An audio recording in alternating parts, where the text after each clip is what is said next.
Mayor Verna Fredericks did not believe in love at first sight, but she did believe in its opposite. From the moment she had been brought the file marked Keith Montgomery and glanced at the photograph of the smiling youth inside, she had felt a consuming hatred. She stared at the photograph, as if mesmerized by the high, proud forehead and defiant eyes, at the lips that hinted of lust, and the broad shoulders that promised strength that she could never match. To her, he represented all the evils of the masculine gender she spent most of her life fighting.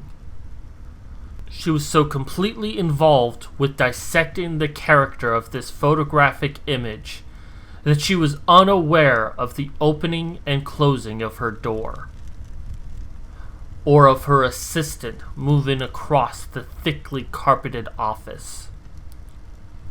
The young woman stood in front of the mayor's desk. He's escaped. The street guards think he's disappeared into the underground. Well, he must be found. The mayor tossed the file to one side of the cluttered desk and pushed her chair back. If too many escape, our society will begin to destabilize. Verna stared at her young assistant. She was new, assigned to the night shift because of her inexperience. Her face was too pale, and her eyes lacked any hint of intelligence. She was typical of a large percentage of the young women of today. They knew nothing of the masculine oppression that was not learned from a history book. How could they be expected to appreciate their freedom when they never faced a world dominated by men? You're right, of course. The secretary began to lay down a stack of files, letters, contracts, all needing signatures. But then so few do escape, don't they? The older woman tapped the file with her fingers. This one in particular must not escape. We'll make an example of him. When we're finished with him, men will think several times before committing his particular crime. The girl, having completed her tasks, stepped back from the desk and stood, aimlessly shifting her weight from one leg to the other. Her disinterest was obvious and irritating to her superior. Get on with your job.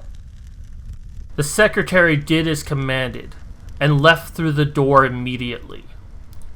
Her hands fumbled at first, but she managed to open the door and close it behind her. With her gone, Verna got to her feet and moved to the window. It was past 4 a.m, and the rain had turned into a mere drizzle. The sky was clearing to the east, promising a better day for tomorrow. A better day. She returned to her desk and glanced once again at the photograph of Keith Montgomery before switching off her desk light and leaving her office. She went to her bedroom, where she was when she was woken up by this disturbance. She was in a robe that she kept next to her bed, as it was important to wear something in her office. Now, in the comforts of her room, she took off her robe and hung it up. She slipped into bed, feeling the soft fabric on her bare body. Sleep did not come for her. So rare did she get a moment to herself, except the brief moment before exhaustion took over. She lay in the darkness, thinking of the busy schedule for tomorrow. But her thoughts evolved, and her mind drifted to memories of the past, of the political struggle and the success of feminism, of her girlhood, and the husband she had divorced, with the son she had sent away to public rearing before the practice had become commonplace.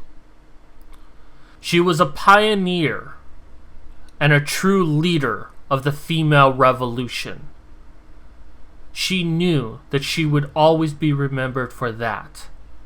But now, at 51, she had no aspirations for a higher political office. Despite the rumors, she did not have her eye on the presidency. She merely wanted to do the best job possible with the office she held. She wondered how long before she would be put out to pasture. If she lost next year's election, she would be left with nothing but the ghosts of her past. She questioned her ability to live with them. She had conditioned herself to live in the present. She could only vaguely remember her husband's face. A tall, dark man with brooding eyes and an aggressive nature. And her son, who was nothing more to her than a lump of wailing flesh that had sucked at her breast for less than a week before she had him taken away. If he had survived the orphanage to be transferred to the parental homes, he would have been given a computer-selected name and education according to the needs of the new society. Her greatest regret was that she ever allowed herself to think about him at all. When she did, an unnatural sensation would plague her for days afterward. She turned onto her side and wished for sleep. Forget about the past. Think of the advances brought about by the feminists. She believed that women were truly meant to be the rulers of the sexes. Men had merely borrowed their right and used it inadequately. Since the first year of female control, the war in Vietnam had ended. Both the president and the communist premier had met for tea in Switzerland. And before either of the ladies had finished their last crumpet, the order for troop withdrawal had been agreed upon. Women were not natural warriors as men were. They might indulge in a bit of gossip, but they were seldom to reduce to physical violence. Violence strong enough to fight wars had been crushed with the men. She could attest to the fact that politics were a little more conniving under female control. But the population explosion had been curtailed, and the crime rate had dropped more than 50%. Her thoughts went back to her office, to the file on the youth she had hated with an instant obsession. If the society of female rule was to survive, such offenders would have to be made an example of to discourage future crimes. When he was captured, his punishment would be made a public display.